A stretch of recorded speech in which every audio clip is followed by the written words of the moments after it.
ನಾವೆಲ್ಲ ಹೆಣ್ಮಕ್ಳು ಎಲ್ಲ ಕ್ಷೇತ್ರದಲ್ಲಿಯೂ ಸಹ ಕೆಲಸ ಮಾಡ್ತಾಯಿದ್ದೇವೆ.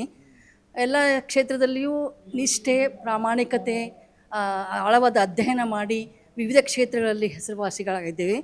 ಹಾಗೂ ಸಹ ನಾವು ಏನು ಮಾಡ್ತಾಯಿದ್ದೇವೆ ಅಂತಂದರೆ, ದೇಶ ಸೇವೆಯಲ್ಲಿ ನಮ್ಮನ್ನು ನಾವು ತೊಡಗಿಸ್ಕೊಂಡಿದ್ದೇವೆ. ಯಾರೇ ಆಗಿರ್ಬೋದು, ರೈತರಾಗಿರ್ಬೋದು, ಕಾರ್ಮಿಕರಾಗಿರ್ಬೋದು, ಇಂಜಿನಿಯರ್ ಆಗಿರ್ಬೋದು, ವೈದ್ಯರಾಗಿರ್ಬೋದು, ಶಿಕ್ಷಕರಾಗಿರ್ಬೋದು, ಯಾರೇ ಆಗಿದ್ದರೂ ಇಂತಹ ಮೇರು ವ್ಯಕ್ತಿತ್ವದ ಹೆಣ್ಮಕ್ಳನ್ನ ನೀವು ಗುರುತಿಸಿ ಅವರು ಕರ್ನಾಟಕ ಕಾಯಕ ಯೋಗಿ ಅಂತ ನಮ್ಗೆ ಅವಾರ್ಡ್ ಪ್ರದಾನ ಮಾಡಿ ನಮ್ಮನ್ನು ಗೌರವಿಸಿ ಗ್ಯಾರಂಟಿ ನ್ಯೂಸ್ಗೆ ನನ್ನ ಹೃತ್ಪೂರ್ವಕ ವಂದನೆಗಳು.